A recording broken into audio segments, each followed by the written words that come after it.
that ties the testaments together. Okay? And so by doing that, what we're going to do is we're going to be able to see pictures of Jesus in the Old Testament going to the New Testament, and then obviously see him in the New Testament. So the other reason is, I think there's a lot to glean from Daniel. It's broken up into two parts. The first half is events and things that happen. The second half is going to be about eschatology and basically end times. And what Daniel shows us there, Isaiah will show, and we'll see in Revelation. So there's a connection of the meta-narrative through the entire text from the Old Testament to the New Testament with Daniel. The other thing is, Daniel, he shows us some really cool things. I was telling the other service, I wrote a paper on leadership not long ago and used Daniel as one of the examples. It's because of his ability to negotiate. He's not the guy who's going to go in and storm the castle, but he's the guy who's going to work out the better deal. And so there's an art to that, and that's something that everybody should know and understand. So the other part of it is that Daniel is somebody that I think we can relate to. I thoroughly enjoy the text. And so that was another part of it. I feel like whenever I need to deepen a study, Daniel's always a rich place to go. Just kind of like in the New Testament, you would go to Romans, right? I mean, so those things being said, let's get started. Like I said, there's a lot to cover, so we will be busy. If you need a Bible, there are a couple back on the back table. You can use your phone. You can use any device. You can share with the neighbor as long as you're social distancing or whatever. I'll have 1 through 7 up here. I expected that we would go longer than 1 through 7, but the way the natural break of the text goes, it's 1 through 7. But know that we're going to go probably about halfway into chapter 2. Okay? There's a lot of things going on. So let's get started. As you know, it doesn't make us cool or holy. We stand to read the Word of God. So please do me a favor. Stand while we read, and we can get started. So, Daniel 1. Also know, I'm going to be reading ESV. This is NASB. In the 3rd year of the reign of Joachim of Judah, Nebuchadnezzar, king of Babylon, came to Jerusalem to besiege it, and the Lord gave Joachim, the king of Judah, into his hand, with some vessels from the house, vessels of the house of God, and he brought them to the land of Shinar, to the house of his God, and placed the vessels in the treasury of his God. Then the king commanded Ashpenaz, his chief eunuch, to bring some of the people of Israel, both of royal family, nobility, youths without blemish, of good appearance, and skillful in all wisdom, endowed with knowledge, understanding, learning, competent to stand in the king's palace, and to teach them the literature and language of the Chaldeans. Verse 5. The king assigned them a daily portion of food that they ate, and the wine that he drank. They were to be educated for 3 years, and at the end of that time they were to stand before the king. Among these were Daniel, Hananiah, Mishael, and Azariah, of the tribe of Judah. And the chief of the eunuchs gave them names. Daniel he called Belteshazzar, Hananiah he called Shadrach, Mishael he called Meshach, and Azariah he called Abednego. This is the word of God. Praise be to God. Have a seat. Okay. I put this slide in here so you could see or have an idea of what we're talking about here. Okay? If anybody familiar with modern day Iraq? Good. None of you. Well, modern day Iraq it's squashed right between Syria, Saudi Arabia, Egypt, and Iran. And Turkey's over there too. You'll hear of rivers, the Euphrates and the Tigris, going through there.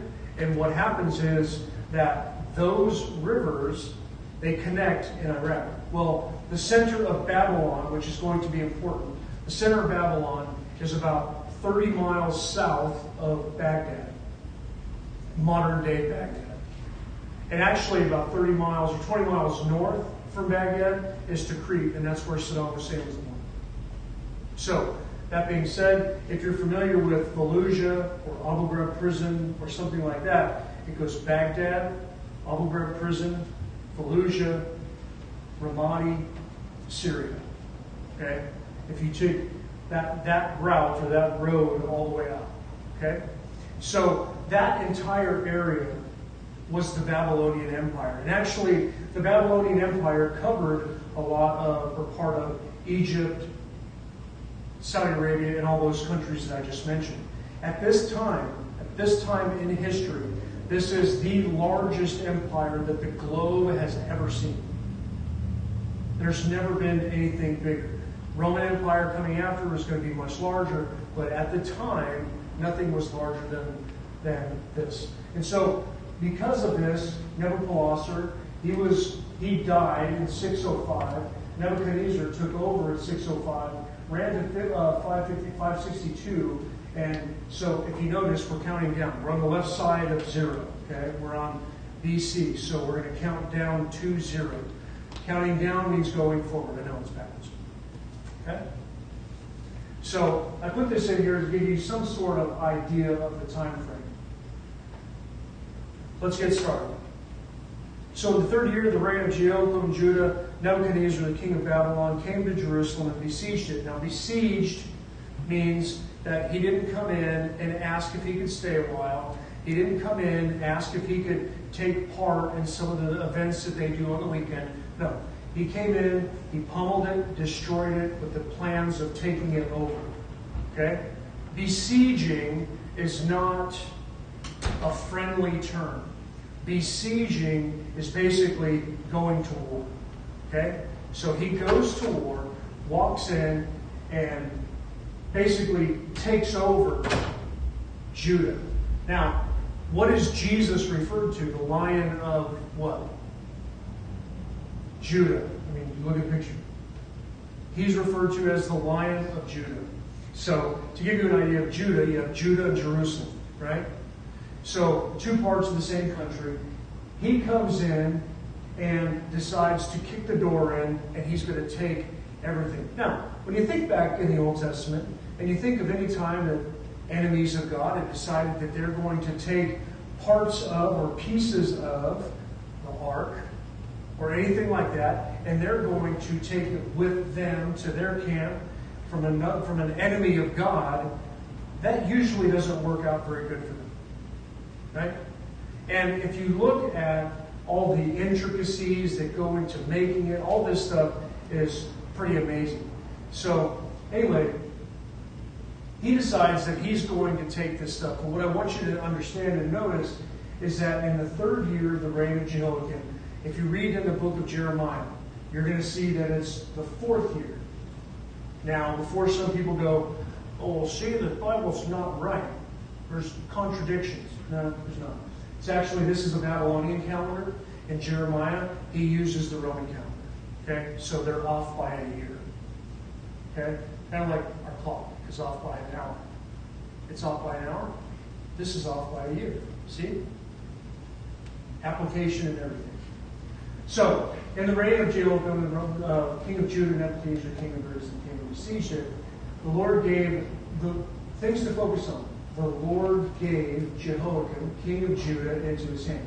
So the Lord gave the king of Judah into the enemy's hand. Okay? That's what the Lord did. Along with some of the vessels of the house of God, and he brought them to the land of Shinar, to the house of his God, and brought the vessels into the treasury of his God. I was wondering how long I was going to take. All good. Glad you're here. So along with some of the vessels, this is what you need to focus on, okay? The Lord gave the king of Judah. Gave the king of Judah to the enemy. That's That's what happened, right? And so the next thing that happened is we see that along with vessels of the house of God, he went and took items from God to put in his own church, to a demigod of some sort. So he takes stuff from God and puts it in his church of his own demigod. Now, that's not going to work, right? That's never going to work. There's never a time. He could not be that oblivious to history about Israel. There's no way. Yet, as taking some of the treasure, he takes it and puts it into his own church. And not only into his own church, but his own church has its own bank. So he goes and he brings them to the land of Shinar, to the house of his God, and brought the vessels into the treasury. Right? That's shady even today. Anybody who's, obviously there's an offering and you got to do all this stuff, and we put the box in the back, so if you feel blessed, put something in there. If you don't, don't. But we don't take an offering. We're not like some of those TV ministries that tell you to give billions and all that kind of. That's shady. That's shady. Right? So, he says then, the king ordered Athanaz, the chief of his officials, to bring some of the sons of Israel, including some of the royal families and nobles. So what's he doing? He is collecting the best of the best. Okay? And basically, he's trying to weed, teach, breed out Israel. He's trying to take over and put the Chaldean way of thinking, way of thought, way of living, way of culture in its place. Interesting enough, the Chaldeans are actually what we know later as the Magi. Now the Magi are the ones that brought Jesus, baby Jesus, some of the gifts. They were the wise men, the three wise men, the Magi. And those are the Chaldeans, same Chaldeans. Okay? So he's trying to bring in the best of the best and some of the royal families and nobles of Israel. Here's the thing. Okay? This is how leaders were selected in the Old Testament. Without defect. Now, what is defect? Well, anything that, if somebody was like Nemo. Nemo would be considered with a defect. Okay? Because he had that one little thing going on over here. Right? That's a defect. He would have been not part of the team. So, what else is a defect? Who's familiar with Tombstone? Right? Down the road. Tucson, Arizona. Tombstone. OK Corral. The big shootout between the Earp brothers. Doc Holliday. Right? Come get your son. Right there. OK Corral. It's still there. You can go and see it. And a side note, if you're familiar with the Buffalo Soldiers, African-American squad that was used during actually many wars that the country had been in, their last squad bay, their last barracks was in Tucson. Still there. You can go see it. Anyway, now, if you're familiar with Tombstone, you know that Virgil, or the oldest, got shot in the arm, cut in the arm, shotgun blast in the arm. We're not really sure. But he lost use of his left arm. Okay? So he still was sheriff for a long time after that, but he lost the use of his left arm. Now, he tried to become a member of the free and accepted Masonic Lodge in Tucson. Okay? Now, when you're voted into a lodge, you're voted in, and everybody either puts in a white marble or a black cube. Once one black cube goes in there, it's over. It's over, but they don't stop it till the end, so that way you don't know who black cubed you. But anyway, somebody put a black cube in there, and come to find out later that he was not accepted to the free and accepted Masonic Lodge of Tucson, Arizona, because he was with defect. They didn't allow him in because he didn't have the use of his left arm. Again, stupid, right? But if you see, youth in whom was no defect. So any defect, physical, mental, whatever it would be, they were cast out, they were killed just like everyone else. But if they had no defect and who were good looking, some of you might not have made that cut, you know who you are, right? Showing intelligence in every branch of wisdom, endowed with understanding and discerning knowledge, and who had the ability for serving in the king's court, and ordered him to teach them literature and language of the Chaldeans. So he's looking for what? The best of the best of the best. Now, at the time point, the time frame, at that point in the Old Testament, in that time period, people were selected as leaders based on what they looked like, right? David was king. He was anointed by God, of course, but was a good-looking guy, right? So Saul, good-looking guy. That's why you see, like, even in any television show or anything, they'll always select the leader that has, like, you know, is the most good-looking guy or whatever. I mean, that's how people elected leaders back then, right? So we're looking for people with no defect. We're looking for good-looking cats, showing intelligence in every branch of wisdom. Listen to this. Endowed with understanding and discerning knowledge. You know what a rare thing that is even today? I mean, it's subjective, but discerning knowledge. Understanding and discerning knowledge. Okay, if we had that today, we wouldn't have Sour Patch Kids cereal. Okay? We wouldn't have that. That's right? It's either, I mean, there's just things that we wouldn't have. Okay? We wouldn't have, you know, like, I don't know. I don't even know. Sour Patch cereal just throws me. Okay? I'm telling you. A couple of things that I never thought I'd see together. Sour Patch and cereal. Really? Oh, God. I'm not even going to blame the generation. Okay? I'm just going to say. So, who's he looking for? Best of the best of the best. Right? So, and then also had the ability for serving in the king's court.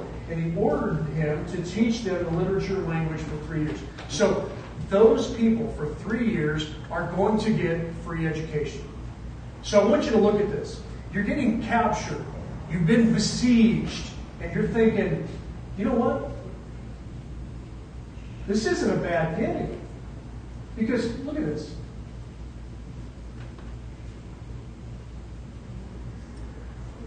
He says, now, if you make the cut, I want you to think about this.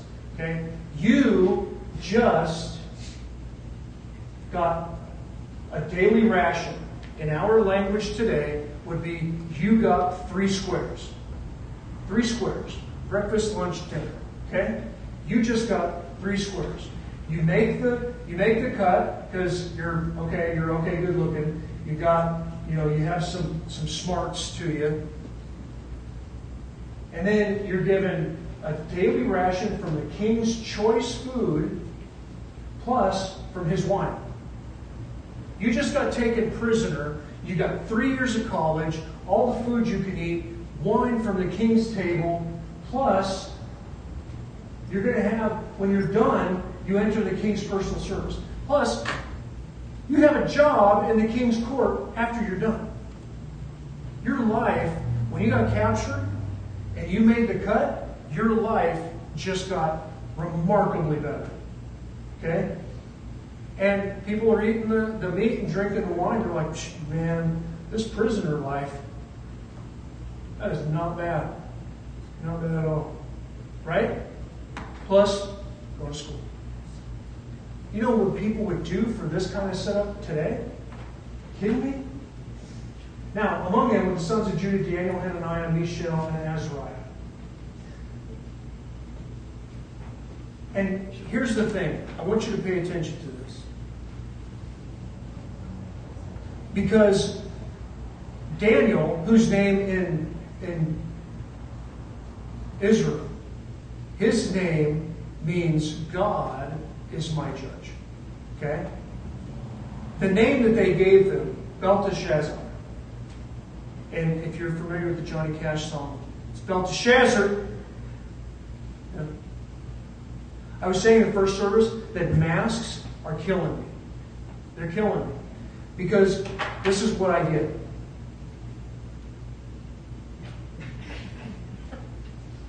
And I'm like, Sour Patch Kids cereal.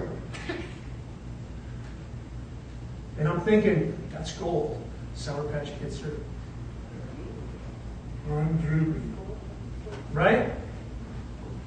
And if you notice that, like, if you're somewhere, like you're out at the store, and you're going to smile at someone, you have to, like, overdo it. So they're like, so they don't see your face, but they get the eye squint. You know? And under the mask, and I know you guys, and I'm being transparent with you, okay? So I hope you appreciate that, because there's times where I'm like not smiling. I just, walk past somebody at the store, and they're like, hey, how you doing? Right? Not even smiling, just. So there's advantages to the mask. I'm not going to lie. But this is what I get from you guys. Last service, I got this. Like, mask was half off. Brother was asleep. He was fighting it too. He was trying not to sleep. He was fighting it. Got it. They got it. Okay, so that was his name. That was his Jewish name, Daniel, and it meant that God is my judge. But here's his name that they give him when they give him Belteshazzar. That means, lady, protect the king. Lady, protect the king. You know, Daniel's got to be thinking, really? You just changed my name to Miha. Really? What are you doing to me? You couldn't say, like, big, giant, dope dragon, protect the king? No. What is up? That's what his name, and it's actually an Akkadian verb. And just so you know, his name, when it's used in this text, 8 out of 10 times, it's in Aramaic. So Aramaic and Hebrew are the languages of the Old Testament, and then Greek is the language of the New Testament. This is one of the examples of Aramaic being used. And if you're familiar with The Passion, the movie, everybody in that film spoke Aramaic, which is considered a dead language, but I thought they did pretty good. Anyway, so which lady protect the king?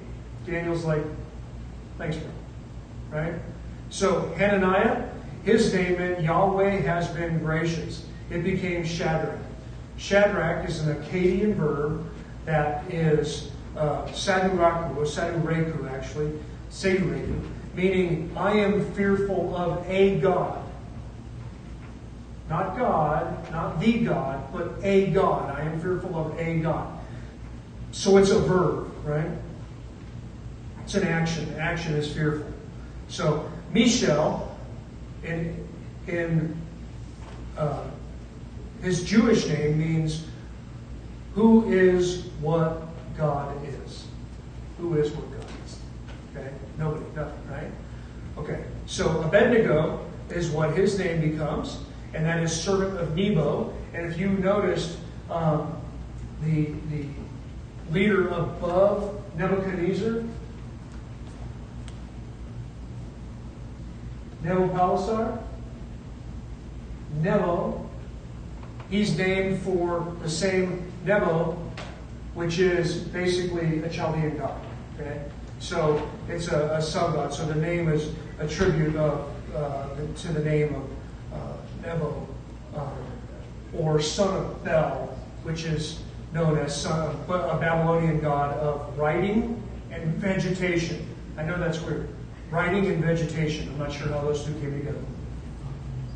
It's like the gods were sitting around playing Jeopardy or something, or they were drawing for what they were going to be god of, and the guy's like, I don't know, give me writing and vegetation. Okay, there you go. He's like, well, gold and whatever we're taking. Give me writing and carrots. Okay, so now we are off the chart. We're off of the map here. Okay? So that means we're going to continue in the text that is not going to be on here. So either in the Bible, if you grab a house Bible, I think it's page 684, or use your phone, or I just want you to read along with me. That way you know that I'm not making anything up. Not that I would, I'm just saying. Okay, so Daniel's faithfulness. But Daniel resolved that he would not defile himself with the king's food or the wine that he drank. Therefore he asked the chief of the eunuchs. What's a eunuch? A eunuch is a man without man parts. Eunuchs were typically put in charge of the ladies that the king had around, and he wanted them to be in charge of them and keep them protected, but he didn't want them to do any extracurricular activity. So the one in charge had to become a eunuch, meaning he didn't have any man parts. That's all the detail you're getting. You got to figure that out. Okay? I'm getting it.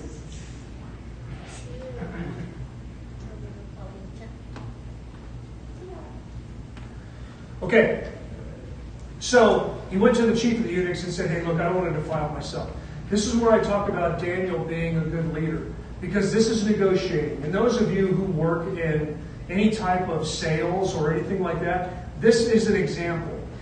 Because when your customer comes to you and they're not happy and they say, you know what, you guys did this, you can't do this. You're like, I know, man, horrible. Always agree with your client, okay? Don't be that person.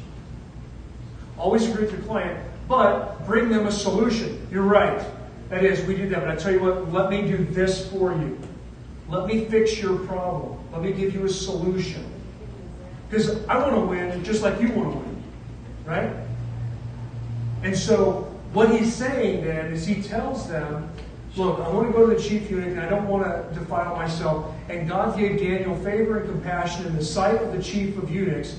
And the chief of the eunuchs said to Daniel, I fear, my lord, the king who assigns you food and drink. For why should I see you in worse condition than the youths of your own age, so you would endanger my head with the king? Now, the way that's translated in some other texts is that I would not forfeit my neck. Basically, he's saying, look, you guys are cool and everything, but I'm not getting my head cut off because you want to eat, grapes and bananas. Okay? Ain't going to happen. Right? So, anyway, he asks him this. But so he gives an option. Right? They're told to eat 3 squares, king's meat, plus wine. That's the protocol. Daniel gives a counteroffer. Okay? The counteroffer is made. And Daniel says to the steward of the chief of the eunuchs who had signed over Daniel, Hananiah, Mishael, and Azariah, test your servants for 10 days. Now, there's people who are like, we're going to do the Daniel fast. And they'll get like the whole church together. And we're going to do 40 days of vegetables. We're going to grow our own stuff. We're going to be like Daniel. No, you're not. They had vegetables there. You know what vegetables they had? Vegetables. That's why they didn't say what vegetables they had. Okay? Don't over-spiritualize the text. You see, it's not like he says, well, we had broccolini, and we had little carrots, and we had some baby grape tomato. No. They had vegetables. And you know what that means in Hebrew? Vegetables. Okay? That's what they had. So, he says, test your servants for 10 days. Give us vegetables to eat, water to drink. Water to drink was probably a dicey